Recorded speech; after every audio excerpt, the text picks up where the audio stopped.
Napa know-how. A Napa guy knows more isn't always better, unless we're talking about full-size vans. These beasts do more than get you from A to B. They have so much space a man can live in it. With shag carpeting, waterbed, and a sweet lava lamp, these mobile abodes have all the comforts of home. With quality parts and plenty of Napa know-how, you can keep the original tiny house running longer, stronger. That's Napa know-how. Napa know-how. Blog Talk Radio. Good afternoon, everyone, and welcome to Sin's Chat Corner. I know we've had like a week-long hiatus, but unfortunately somebody has to pay the bills and find sponsorship and get guests and blah, blah, blah. So we're back, and lucky for me, one of the best parts of being back is I get to have one of the best guests in the world on my show today, which is none other than Charles Walker from the Charles Walker Band. I see he's on hold, so I'm not going to let him wait here. Let's get him on the line and start talking to him. Hey, Charles Walker. Hello, how you doing? I'm doing well. I am so excited. I got to tell you, folks, the last time I saw Charles Walker, I didn't even know him. I was actually standing in the crowd, salivating like the rest of everybody else, watching him play and perform at Mamie's. That was like forever ago, right? I mean, it was like forever. The guy's never in town anymore. He's like this huge sensation now. I mean, I know you're going to be on the Grammys like next week winning 17,000 awards. You've got like way popular, my friend. It's true. I'm a little excited. So how are you? I'm great. Wow, that's quite an introduction. First no, the don't worry, Facebook it'll get introduction and then on air. Geez, I'm doing quite well. How are you? Oh, this is good, actually. Well, you're my first show back. I actually had a week-long hiatus from both of the shows, and so you get to be the first victim, so to speak. I'll try to be very nice to you. You haven't been on the show before, so you're going to find a few things out real quickly.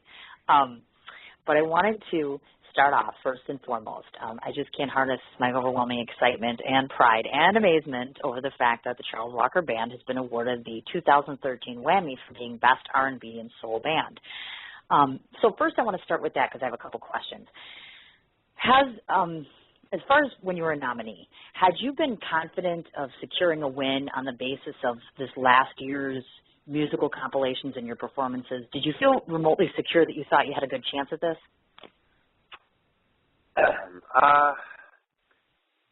That's a tough. Wow, you started out right with a tough question. Did I feel confident in my win? Is basically what you're saying, right? Yeah. I mean, I know, just be honest. I mean, obviously you could certainly say, oh, my God, I never thought I was going to win that, but maybe somewhere in the back of your head you thought, yeah, we were really, was there something about this year's performances over the course of the last year that made you believe in some way that, yeah, we were on the mark here. This is our time? Well, I definitely felt like there was a good chance that we could win this year. We've just spent a lot of time rehearsing. We obviously just released a new album in November. And I've just been really diligent about raising the quality of the music and our performance overall, not just the music itself, but the overall performance visually. So I was really hoping that stuff would pay off, and it did. Oh, absolutely, 100%. I was quite shocked. I was like, oh, my God, there's this picture. I know him. I know her. It was very, very exciting. Always exciting. And, when you have a lot of musical friends, of course, it's like, oh, this is wonderful. Was this your first nomination with the band or for yourself? I wasn't clear about that. No, the band actually was nominated in the same category last year as well. So this is our second year being nominated. It was my first year being nominated for Best Brass Reeds. Oh, gotcha. Okay. Wonderful.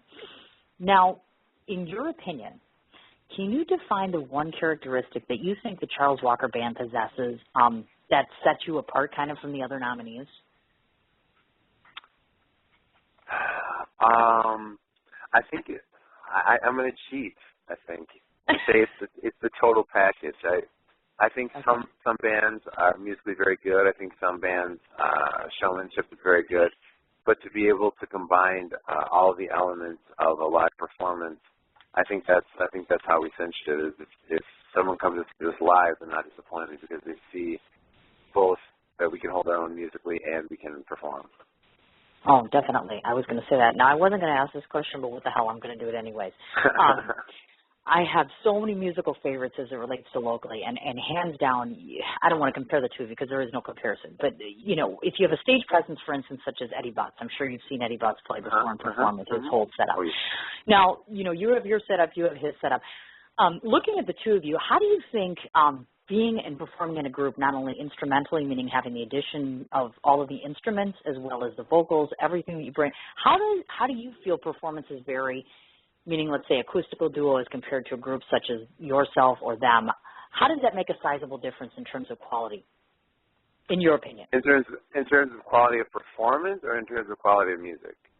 Quality of music. I know that some, like, for instance, I have some friends of mine who play acoustically, like either on their own or, of course, with a duet partner.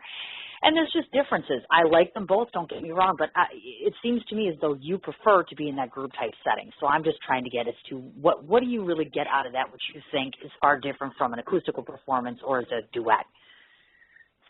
Well, yeah, they're two very different approaches.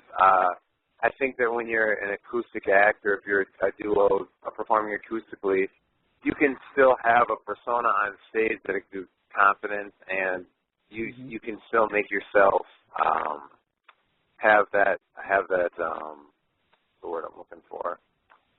I can't think of the word right off the top of my head. But you can kind of create a niche for yourself acoustically,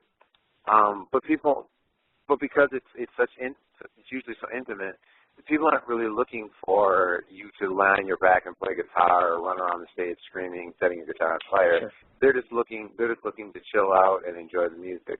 When you start to become a 4, 5, 6, 10-piece band, now all of a sudden people are expecting, wow, there's going to be a lot of stuff going on, including a bunch of probably some sort of theatrics as well. So I think it's about the expectation of what people are coming to see. Which kind of also sets what the band or what the duo needs to perform or doesn't need to feel stressed to perform. Sure, certainly. Now, I suppose if I begged and pleaded with you enough, do you think that maybe your band and his band could kind of get together and all play at once? Because that's like my fantasy. I keep thinking it will happen, but it doesn't. So, since you're on my show, I thought if I begged you enough, will you do it? Sure. Well, that would be awesome, wouldn't it? I think that would be like 15 musicians. Well, I'm in Milwaukee, just like you're in Milwaukee. Oh, you're in Milwaukee. Okay, Yeah. well then, that shouldn't be a problem. Yes, that's kind of what I figured. I think that would be awesome, just because you guys, you actually, and not that you're completely similar to one another, but I've watched your performance and his performance, and I really like the fact you guys are just so interactive with your audience, and that people are very, very receptive to your music and to what you bring to the table, both of you collectively. But this is all about you, so we're going to get back to you. I just want to throw that out there in case. You know, just an idea. Now, not too dissimilar from others in your field, of course. Ample training, I know, is part of your history as a budding musician, just as many of them out there are. Now, I know that you attended UW-Eau Claire, obviously, and I know that you're participating in the jazz program there. And I'm sure that there were other educational venues at your disposal which you have attended in the past. Would it be a fair estimate to say that your love of jazz was the reasoning behind your choice to play the saxophone, or were there other supplemental factors involved?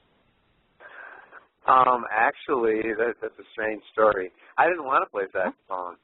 I remember when they came into the band room, all the upperclassmen, the 8th graders came into the band room, and it was time to show off instruments, and so the trumpet player came in and played, and then the saxophone player came in and played, and then the trombone player came in and played. And the trombone player, I don't remember, I was so young, I don't know if they were any good or not, but I remember them going, and I was like, that's what I want to do. I want to play trombone so bad. And so that's what I wanted to do. I wanted to play trombone. And then when I got signed up for band, the first day the band teacher sat me down for my lesson, and she looked at my mouth. And she said, I don't, you could be a brass player, but you got the perfect shaped mouth for a saxophone player. Let me see. And so she put a reed on a mouthpiece and put it in my mouth, and she's like, yeah, you have the perfect embouchure for a saxophone player. You need to be a saxophone player. And so that's how I started out playing saxophone, actually. Oh, my goodness gracious. Now, if you take a look at yourself, I mean, most people may or may not know this. Not only do you play the saxophone, but I also know that you play the keyboard as well. So maybe to those of us who are completely non-musically inclined, which would be, of course, myself, if you just look at the two instruments, like a sax and a keyboard, for you personally, which one required, first, more work? Well, I should say, really, which is less work. Which one for you are you more proficient at and just took you less time to master, the sax or the keyboard?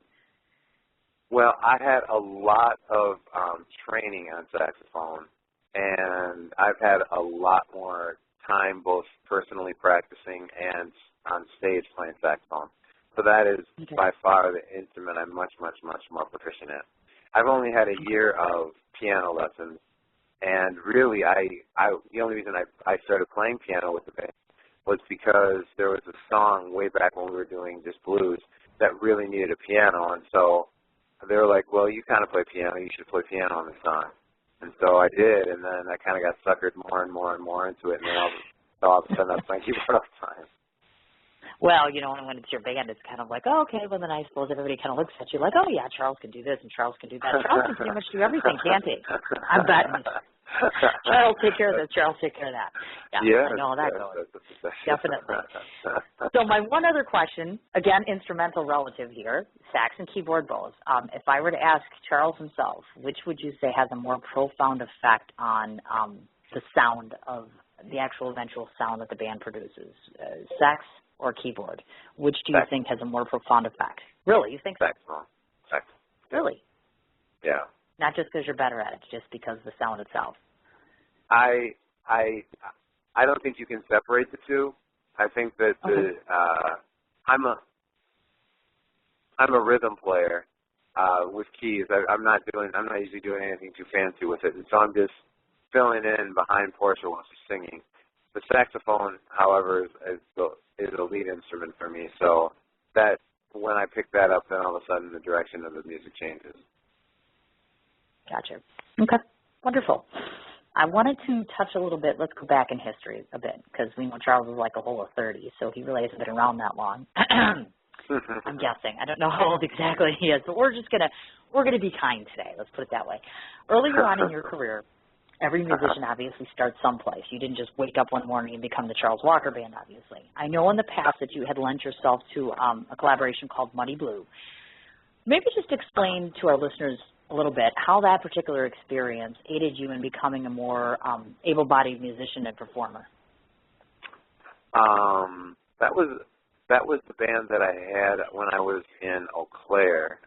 After I graduated, I was up there for a few years, and that was really my first. I guess it's not even my first experience being a band leader. It was my second experience being a band leader. But that band lasted for a lot longer, and they were the first ones to put out an album. And so I think it prepared me, I think, not as much musically as it did. It was my first taste of what it means to be a band leader and have to manage a bunch of different personalities and personnel and make sure everybody's where they need to be and all the stuff that goes into band leader and manager. So, yeah, I think that really taught me a lot in that way. That's what I thought, and that lends itself to another question, actually. I've always wanted to ask this because I know the politically correct answer for you is going to be, oh, of course that never happens, but I think we all know that it does. Meaning, obviously, when you're running a band itself, have you ever gotten to that point where you've got those some days where it's like, you know, everybody's just not hitting on the mark as they should be, and you just kind of throw yourself up in the air and you're like, you know what, we're just not going to perform today, or you just, all those different personalities just don't mesh right on certain days, or things just don't work? Of course that never happens, right? This is a moment of truth right now. I want to know the truth. The truth. So you asked me the question: Is there a point where I've gotten where I don't want to perform because the band has gotten so crazy? Well, I think, you know, as you were mentioning before, you've learned how to kind of manage all of these people early on as far as in a band goes. Now that you are in a much different place and much further along the line, you've got all those capabilities. But yet, do you still think on occasion, even with the best laid plans, you running everything as you should, sometimes those personalities just all get thrown in a room and it's like, you know what, this just isn't working? Well, the current configuration of the band is really low drama. Okay. So that really hasn't been an issue, but there have definitely been points in the band where there was high drama, and there was a question about whether or not everybody would make it to the show without me throwing them out of the van. So yes, that is true. Oh my God.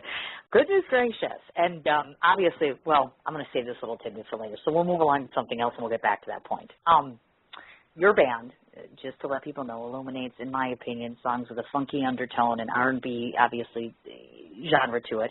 And I must cite a larger selection of musical variety, in my opinion. I've seen your show, so obviously you kind of bounce around a little bit from, this era to this era to this era, in my opinion. Now, I would ascertain that you having musical influences such as Prince and Stevie Wonder were instrumental as far as your choice of what type of music you wanted to get into. So, for yourself, do you think that there's qualities of either legend, whether it be on stage or within the music that they composed, which you parallel in some way, do you think? Yes. I think that one of the secrets that the band can tell you and will probably complain about is I have 2 different live Prince DVDs that I watch all the time, especially when we're on the road, to get inspiration from, because the band is just on. I mean, the lineup that he has playing behind him is phenomenal, and his stage performance and presence is just so great that I like to think that I try and incorporate some of the ideas that he uses on stage. And then as far as Stevie Wonder goes, I have a DVD of Stevie Wonder that we watch quite a lot too. And for me, the incredible complexity of what happens on stage on this DVD, because he has a huge band. I mean, there's 2 guitars, there's I think 4 keyboard players, there's 2 horns, there's bass, drums, and then 3 or 4 backup singers. So I mean, this is an incredibly large band. And every time I listen, I catch something different that I didn't hear before, whether it's the guitar, one of the 2 guitars doing something that I had never caught before, or maybe it's one of the keyboards laying down a patch that I hadn't noticed before. So yeah, I've studied a lot to try and incorporate some of the things that they use in their live stuff. Sure. Okay. Now, I know that some that are listening, obviously I would know this because I'm the researcher and I'm the reporter. So just to let people know, at one given point in time, you had a secondary former occupation, and that it lied in the field of stand-up comedy, which I was kind of surprised to find out, actually. Now, it seems quite a stretch, obviously, when you go from being a comedian to being a musician. Was there a reason why you opted to say, hey, you know what, this is nice and everything, but the music is where I'm at? Or did you not really have, like, a huge passion for doing this? It was something that was just fun to do on the side. I've been involved in theater and comedy really since I was a kid. And so it's still something, especially when the crowd is really into it, you'll see me break out into some funny stuff. So it can still be incorporated into the show. And really, performers are actors. I mean, a really good performer will walk on stage, and it doesn't matter if his or her wife or husband just left them, whether their band is falling apart or whatever. When they get on stage, all of a sudden they're a different person, because people don't come to see your problems; they come to see you perform. And so I think that's really important as a performer, to be able to leave all that crap behind you and get on stage. And if you have to act the part for that night, act the part of somebody who is really enjoying what they're doing, because people have come out to see you and probably paid money to come see you, or at least driven to come and see you, so they expect to see something great. Makes perfect sense, of course. Now, remember what you just said, Charles, because this next, that's going to be very instrumental in the next question, folks. So just remember he just said that, actually. You wouldn't know this because you haven't been on my show, but every guest on either one of my shows eventually has what I call my 30-second moment of embarrassment. So we're at that point where we get to embarrass the guest. I thought this was very cute because you're my Facebook friend, so I got to peek at you and creep on you a little bit. First of all, he's actually put a like next to the book, The Time Traveler's Wife, which I think is so sweet, because you know what? Most guys will never admit that they like anything romantic at all. They just be totally like too much of a dude. Second of all, if you ever go to Charles Walker's Facebook page, here's what you're going to see. You're going to find a picture of him walking around with a symbol on his damn head. No idea why the hell he's wearing a hat that has a drum symbol. I'm thinking that's a little strange. I looked at the whammy photos, folks, like where he wins an actual award. Funny, that silly head was not covering his head at that particular point in time. And nothing on his head. And funny because, you know, to those that don't know him, I can tell you, of course, that your lead vocalist also happens to be your girlfriend. So remember just that question before, and you said people don't want to come out and see your problems. So here's a really good question to start off with the personal side.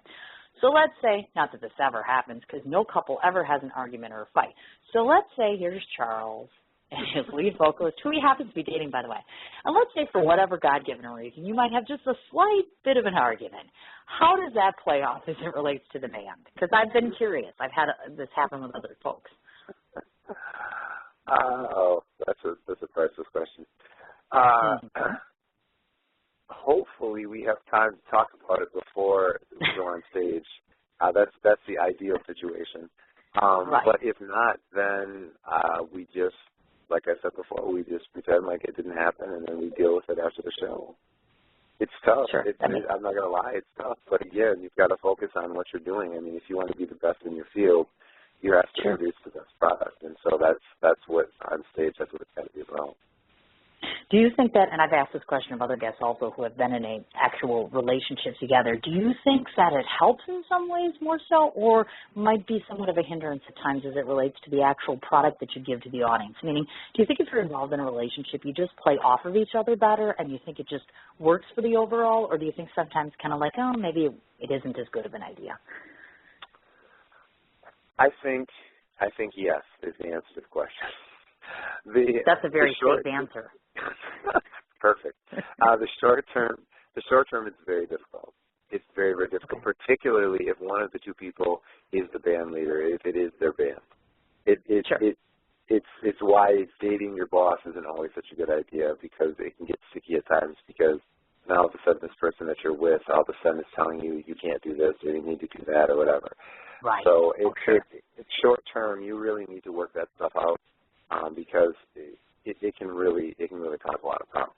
If you can make it work, and if you're aware, first of all, going into a relationship, if you're aware of the fact that you're going to have to really focus on this and make it work, people like it. People, I mean, the last couple of interviews, people have made reference to the good parts of Ike and Tina Turner, not the bad parts, but the good parts of Ike and Tina Turner, or Beyonce and Jay-Z. So people like it. People like it. It's as long as you can handle what goes on behind the scenes, and you can deal with that in a practical way. People like it. Oh, sure. And I've watched you, obviously. You definitely, you work off of each other in a good way. I mean, there's a good vibration that comes with this, and you can see that there's a nice chemistry on there, which is cool. So, of course, it begs to ask the question. So, like, maybe you could just make it Mr. and Mrs. Charles Walker Band. Any thought to that? Just saying. Got to help a girl out, right? At the end of the day. Got to throw it out there. I knew it. I love it. This is priceless right now. Yes. Wow, you caught me off guard on that one. Let me say what my manager has said, and that way I can not get in trouble by anybody. Sure. Our manager would not like us to change any part of the name at all, because after all the branding we've done with the name, it's a bad idea to change any part of the name. Oh, okay. What does Charles Walker think of that?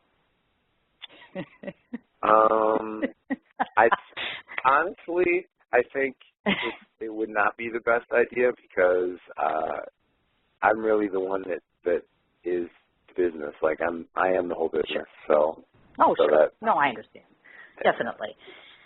But we're rooting for you, so I'll keep my fingers crossed, because I'm a kid of channel. That's what we do. What can I say? Now, just out of curiosity, 2 other personal questions, and these aren't as bad as the ones I did. That was the worst I was going to do, but we'll see. First of all, because you and I both live in Milwaukee, clearly we both have a plethora of individuals that we follow from a local standpoint as far as musicians and artists go. If I were to ask you, are you a particular fan of some of the local artists? And if so, who do you go and who do you enjoy seeing?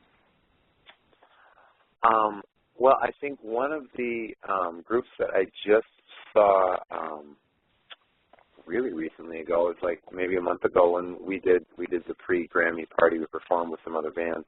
Or Whammy, excuse me, not Grammy. I wish Grammy. Whammy party. Look at that. Mm-hmm. I don't know if you're familiar with Mich. No, I am not. Okay. She was up for best, I believe, lead vocalist, right? Best female lead vocalist. Okay. And she does kind of I'd say between like old school rock and I guess 80s and 90s rock. Like it doesn't sound. It's got a pop influence. Mm-hmm. Sure. And then the other group. I mean, honestly, I don't get out to see a lot of groups, but the other group that I've seen recently that I've really enjoyed is Rare, R-A-R. Okay. And their names spell out the three band members. It's Roy, Rory, and Andre. And they do kind of a neo-soul. Yeah, sort of a neo-soul thing. And they actually played with us once, and they're really, really good. I like them. Now, and then actually, they're not really local, but the Jazz Orgy, I don't know if you've ever seen them. But I've they heard of it. are amazing. They're amazing. I love them, the Jazz Orgy. Okay. I'm just excited that you actually get time to do anything besides perform, because it seems to me like you have zero time for anything. I can't believe in a relationship, folks. Christ, I don't even know when he breathes half of the time.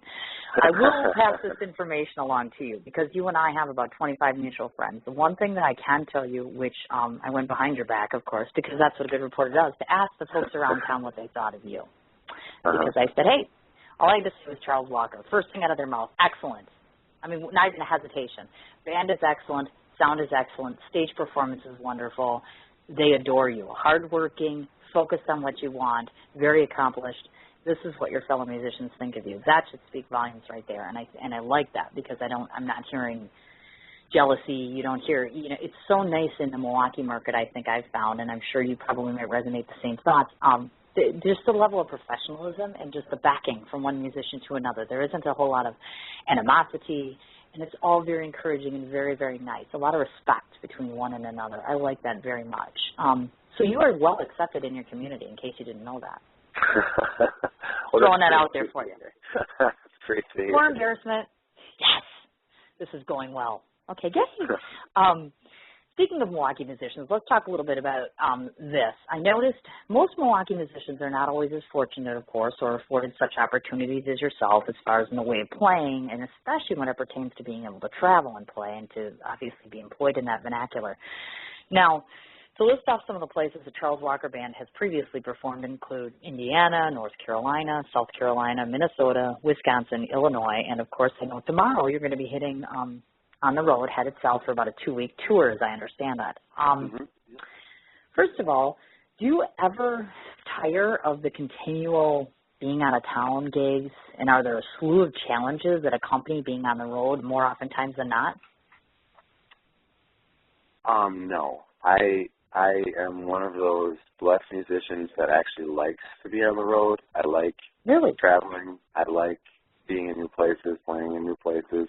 I mean, of course, it's been a while since we've been on the road for a month or longer, but yeah, after a month or two, you want to go home and sleep in your own bed. You're tired of hotel rooms. You're tired of fast food, whatever. Right. But sure. No, I really do love being on the road. Are there challenges?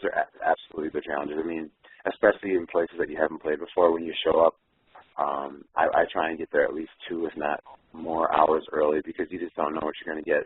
Sometimes they say they have a sound system, and the sound system means a CD player. And so you were expecting that there's going to be a sound guy there to set everything up, but there's not even a sound system for that to set up.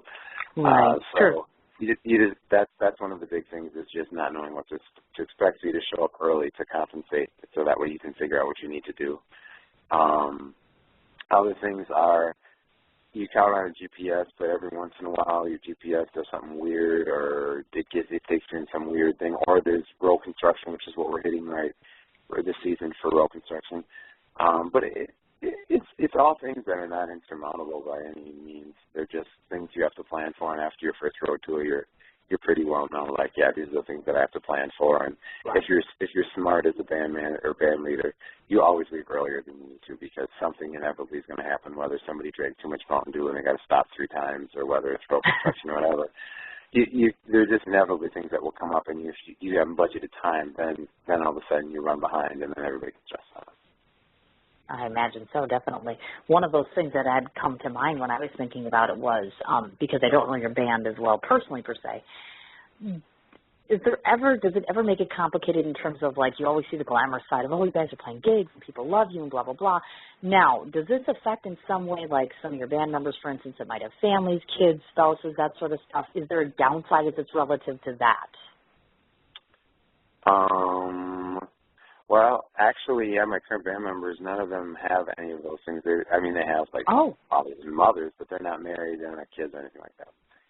Wow. So their schedules are real flexible. You are a first, my dear. You are the absolute first musician I've ever had, here locally or otherwise, that has ever had that. Wow. I'm shocked. Okay. I'm just so used to everybody either having a wife or significant other or a child, so that actually works out quite well for you then, obviously. Yes. Okay. Now, I'm excited to report this. I actually checked your schedule, and so Charles and his band will actually be gracing us here locally with his presence on May 31st, and that's going to be at 9:30 at the River West Public House. My recommendation, obviously, is to get out and check it out because I'm thinking this might become a rare event that you're actually here in Milwaukee, as I said before. I haven't seen you in a God's age. I, of course, will be there, hoping to be able to embarrass it in public, of course. But it's not very often anymore nowadays, but I just think that you're more so on the road as compared to, being here. One other thing I wanted to ask relative to this, as far as the out-of-town thing, what do you feel is your niche, which tends to persuade basically what we'd call like a virtual stranger sometimes, like if you're approaching a new venue, to choose your band over the competition? Because it's one thing if it's Milwaukee, but then let's say it's another state. How does that... Well, I think there's a lot of things. I think the first thing is sales pitch. I mean, that's part of what a booking agent has to do is be a salesperson. They're selling a product. They're selling, this club wants to bring people in to drink alcohol or to buy tickets at the door or whatever it happens to be. So you have to convince them that your band is going to draw, or if they already have a built-in draw, that you're going to somehow please their crowd. And how do you do that? Well, we have a lot. We have, I think today, like 58 or 59 YouTube videos. So if people want to see how we perform live, they can see that. If they want to see a more professional version, we have a bunch of news programs that we were on. They can see those. If they want to see our 2 music videos, we've released 2 music videos. So there's a lot of stuff. I mean, we have 7 albums out. We've been touring for a couple of years. And then, as I said before, I mean, you start to build a reputation, and people start to say, yeah, I've heard of the band, they perform well. When they come on stage, that they're there for the music, they're there for the audience, they're not there for themselves. And the best thing you can do is just to build on that inertia of you do a good job, so people talk about you in that town, so other clubs hear about you, so when the booking agent calls, it's an easier sell. Yeah, I've heard of Charles Walker Band. When they show up on time, they don't get drunk on stage, they're all about the business. And then it becomes easier between that and then the quality of music. If people are enjoying your music, enjoying your show, it makes it a lot easier to sell. Definitely. Now, folks, do you see why I was so excited to have him on my show today? Hello, you saw yourself. My God, I don't even need to say a word. It's like you just emulated yourself in like 3 sentences. This is like he couldn't be a better person and he couldn't be a better musician. So what the hell is he on the phone with me for, right? I mean, you're about as high as you're going to go, except we just got to get you a Grammy and you're good. Or 2. We're trying. Just to let everybody know, the music of the Charles Walker Band radiates messages of both positivity and repeatedly showcases, in my opinion, not only the R&B sound, but also some classic gospel sound as well, just in listening to some of your music. Now, in your opinion, why do you feel that composing ballads that personify any kind of a meaning or a message, why do you find that necessary or important? Because obviously your music pushes out that same thing. Yes. Well, I think the first thing is it has to, in some way, the music that you're producing, well, it doesn't have to, but I need it to satisfy me in some way. Because if you think about a lot of the artists, well, I've said a couple of them, or you said a couple of them, but a lot of the artists that I listen to have some depth to them. They're not just about, okay, let's go out and get drunk, or let's go out and find somebody, blah, blah, blah. And there's nothing wrong with those things, too. But I get tired of that real quickly. I lose interest in that. I want to hear something that makes me think. And so that's the first thing is for me, I feel like I need to be stimulated by what's happening on stage. And then secondly, I think it's important.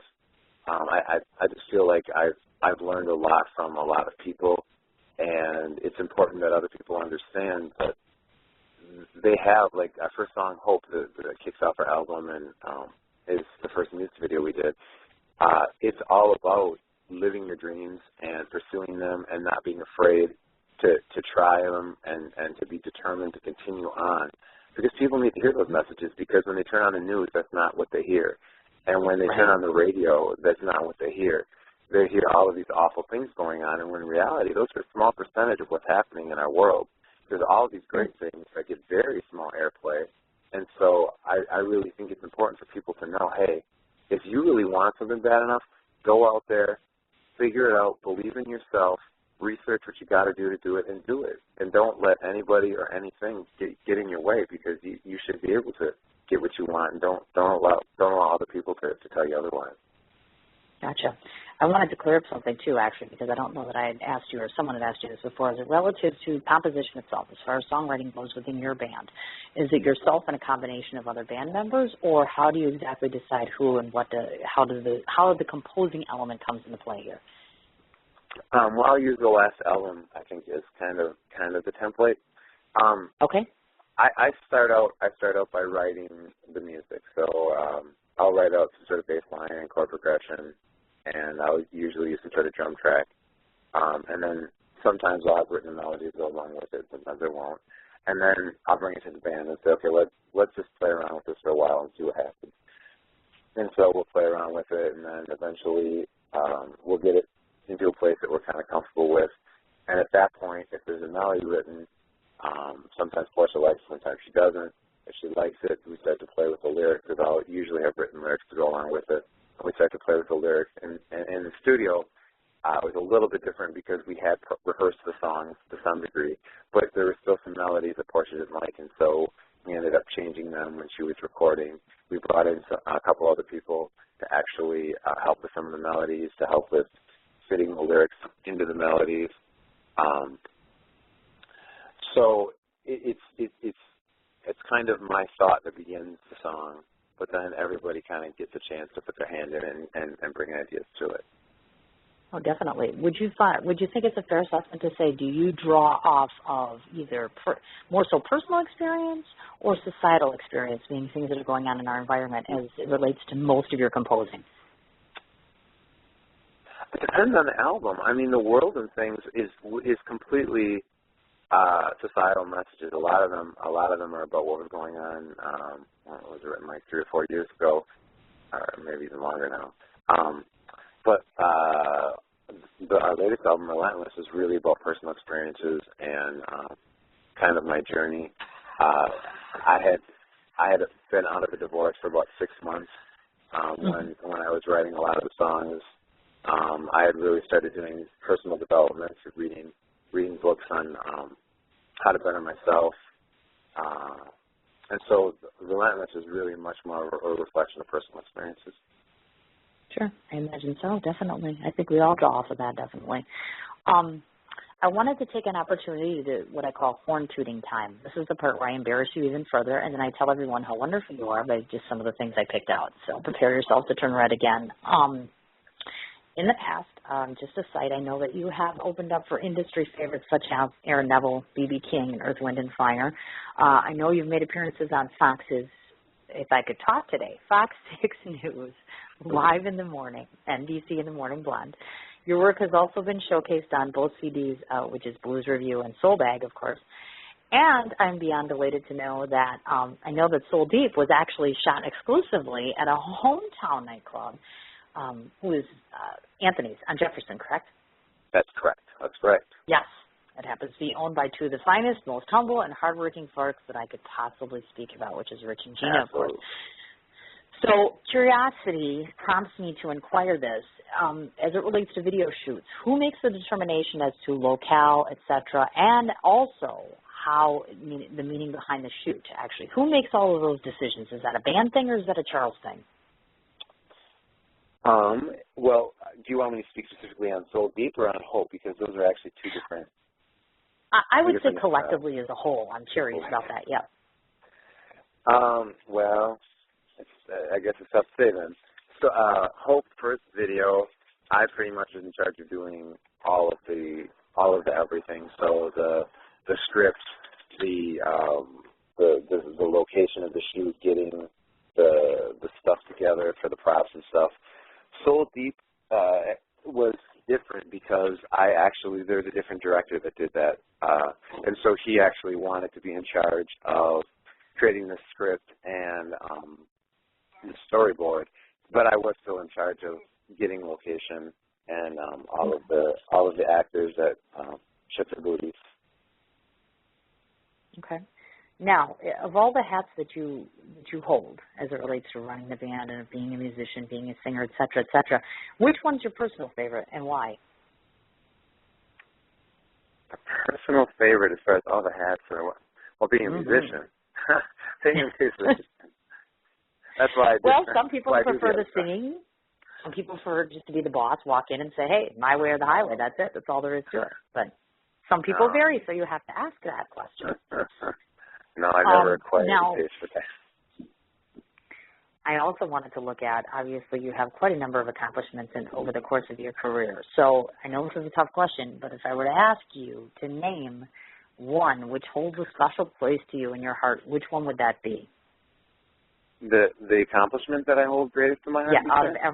Yeah, out of all of the ones that you have to date, thus far, is there one that just holds particular special place in your heart for some reason, more so than others?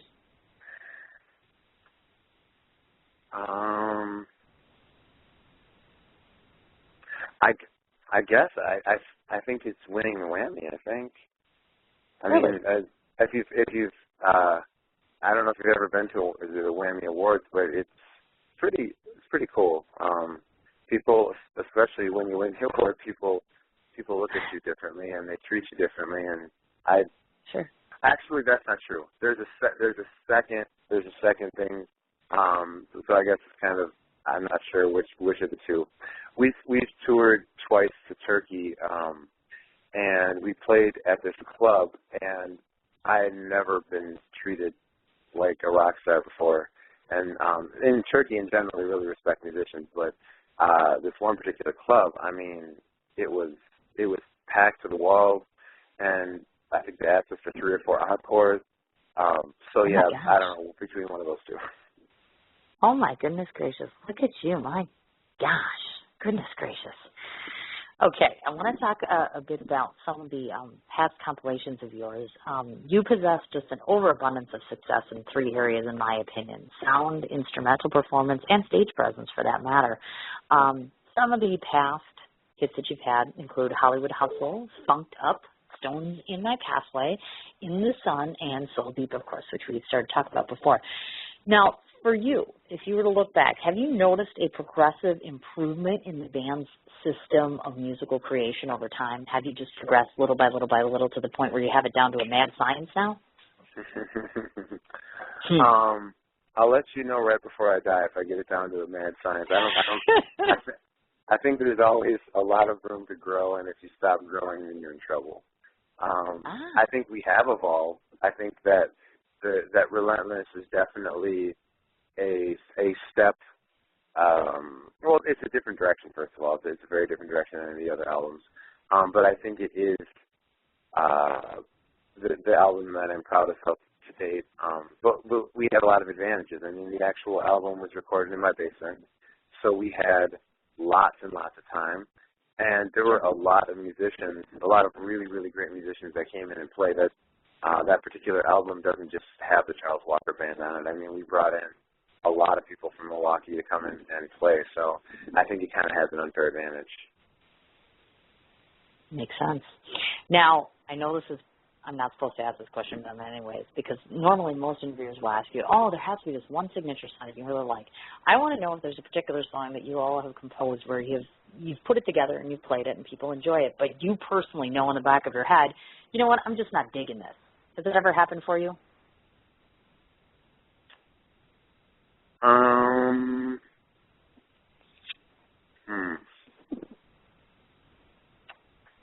No, there's some cover songs that we do that I don't particularly start playing that people go nuts over. But no, I don't think there's any original songs that we play that people really like that I don't like. Now, there's some songs that we've cut out that we just have decided we've either outgrown or we've gotten tired of playing it because we've been playing it for so long. But I don't think there's any that people have really enjoyed that we cut out or that we don't enjoy playing. Ah, okay. So you're happy with basically everything you've ever done. Well, outside of the cover stuff, as you're mentioning. Nah, that's not what I said. You asked me if there's songs that people like that I particularly like playing, and that's different. No, there are songs that I would say I wish we would have either never recorded that song, not because it was awful, but just because it wasn't very good, or we could have, if we would have had more time in the studio, it could have come out a lot better. Sure. That makes perfect sense. I think we all kind of, keep our eyes on stuff sometimes and think, yeah, this is okay, and I know what that's like. I've written plenty of stuff where I was like, oh, my God, I can't believe people actually like that crap. But they don't. So I can't believe I just said that either. Oh, my goodness. One other question I wanted to ask you before I play your song, which is I'm so excited I get to play the song Hope on here. Yay, because I just watched the video yesterday. So I was like, oh, cool. I did note in researching you at a given point in time, and I'm not quite sure the particulars of this, which is why I'm asking, as it relates to the charitable side of things. I notice a lot of times musicians will advocate certain things. And I came across you supporting an organization called Oxfam America. Is that correct? Oh, yeah. Okay, I just want to know a little bit about that because I know a lot of times musicians will lend them, time, money, etc. I'm just curious what that was all about. Sure. They are an organization that helps underprivileged children and homeless children get food and shelter. So so people who buy off of Reverb Nation, if they buy our songs off Reverb Nation, a portion of that goes to that organization. It makes perfect sense. What a sweet guy you are. God, he's talented. He's nice. He has a plethora of accomplishments. What the hell? Oh, my God. I'm just in awe right now. I can't believe it. So now I'm going to shut up before I put my foot in my mouth even more. All right, folks, I'm going to go ahead and we're going to play your song entitled Hope. To those that haven't heard it yet, you're going to be in for a big surprise. I love this song. So let's take a listen.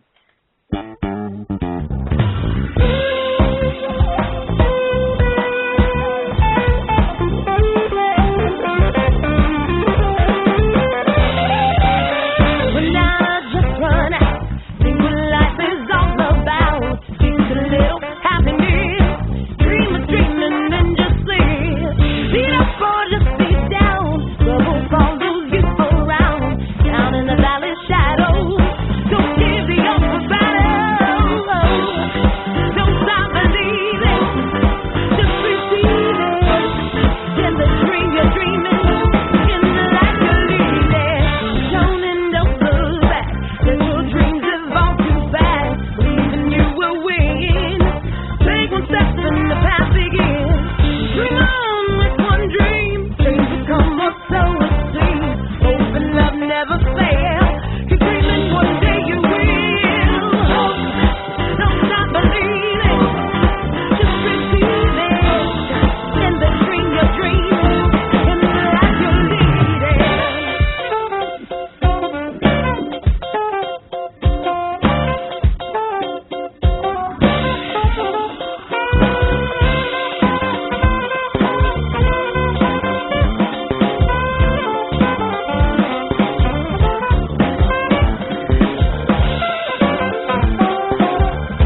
hear her voice? Is that magnificent or what? I mean, I swear to God, if people weren't dancing in her kitchen like me, there's something wrong with you, for God's sake. That's just absolutely not.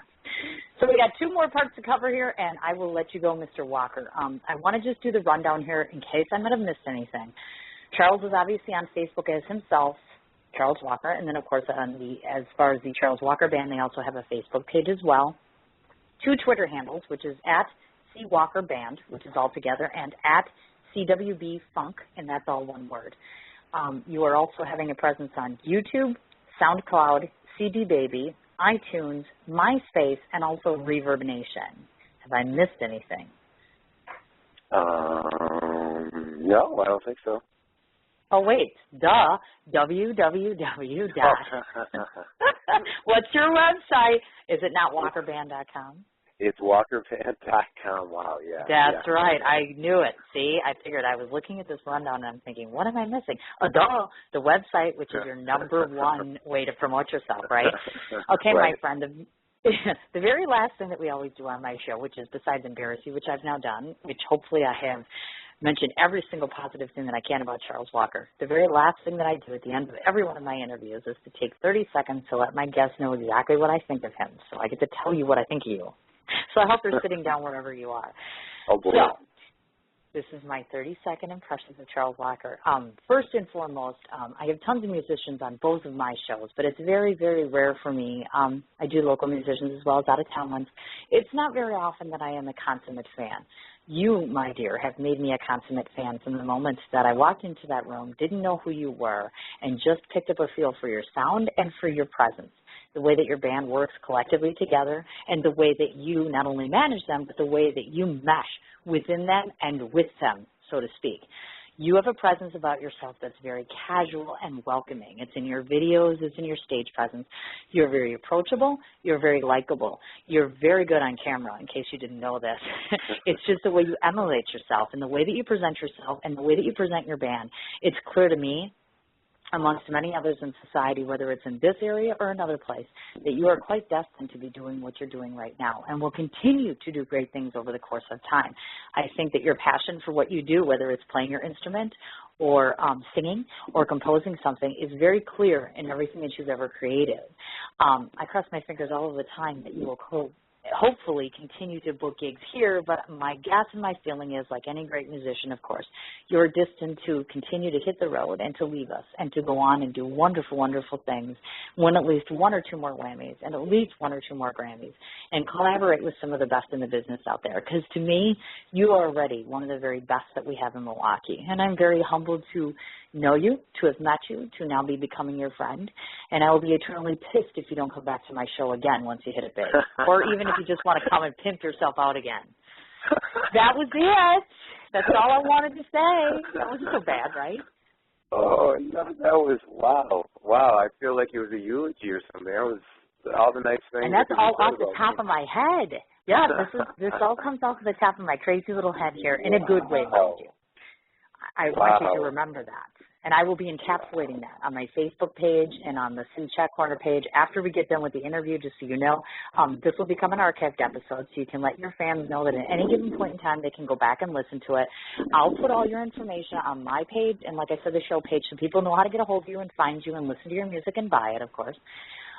Like I said, definitely, you have an open door invitation to come back anytime you'd like, just as long as you play with Eddie Butts and you marry that girl. Did I just say that? Oops. No, you can just come back, just to come back. I'm not going to put conditions on it. I'm just saying. But I am very, very, very pleased that I at least got a chance to formally speak to you. I'm really looking forward to meeting you again on the 31st. I think it will be great fun to come and see you again. Yes. I think it will be wonderful. And I'll be crossing my fingers for you on this southern leg of your tour. I hope everything goes really well for you guys on the road. I do. Thank you. Thank you. Oh, no. And I just want to say that I've done a lot of interviews, and you're actually one of the best interviewers that I've ever talked with. You're well prepared. Your questions are interesting, and they manage to catch me off guard. Usually the questions are all the same, and I already know what's coming. So you're a very good interviewer. You really are. I would say that there are a lot of interviewers out there that are in a bigger position than you that don't do the job that you do. You do a really good job. Oh my gosh. Oh my god. You know, the last person, somebody just said that to me actually on my Sons of Anarchy show. A Hollywood actor actually, Amelia Rivera, had said he's done thousands of interviews and this was the best one. I don't know what it is. This is my passion. So you telling me that means that I must be right on target. And oh my gosh, I feel so humbled. Thank you so much. It's so nice of you. I appreciate it. Well, now you can come back anyways. Goodness gracious. My goodness. All right, sweetheart. I'm going to let you go. I'm going to go off and get my children. I'm going to let you go on with your day and get ready for your tour. Please say hello to Portia for me and the rest of your band. And like I said, definitely, anytime you need anything, we're here for you. We'd love to have you back. Thank you so much for having me.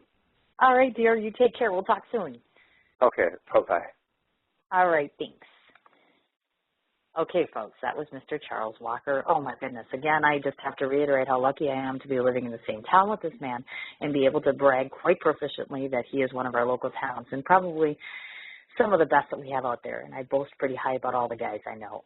Just to reiterate, you can hear his music on YouTube, SoundCloud, CD Baby, iTunes, MySpace, and Reverb Nation, and Facebook for himself, Charles Walker, also the Charles Walker Band, and find me on Twitter at @CWalkerBand or at CWBFunk. Last note, tomorrow, 12 o'clock Central Standard Time. Check my page for details, but I'm pretty sure, ladies, that you'll want to listen to this one. Canadian up-and-coming sensation singer and musician Brett Kingswell, courtesy of my dear friend Deborah Patricia Wood. Please be sure to go ahead and tune in tomorrow, 12 o'clock Central Standard Time. And, of course, on Thursday, Sam Kerr Radio, 5 p.m. Central Standard Time. That's going to be Joseph Soria, and that would be of Sons of Anarchy and Army Wives fan. That's blogtalkradio.com / all one word, SAMCRORADIO. Again, one more time, thanks so much to Charles Walker and for his wonderful, wonderful interview. You guys have a great day and enjoy the beautiful weather. Honda's introducing a new word, summerbration. Use it as a noun, like I picked up a 2017 Civic with 0.9% APR at the Honda Summerbration sales event. Or a verb, I'm summerbrating with KBB.com's Best Buy overall winner. Start your summerbration today at your Honda dealer. Visit your Metro Milwaukee Honda dealer today during the Honda Summerbration sales event. For more information, visit KellyBluebooks.KBB.com. APR financing offers available for well-qualified buyers. Offer excludes all hatchback models and Civic SI. See dealer for financing details.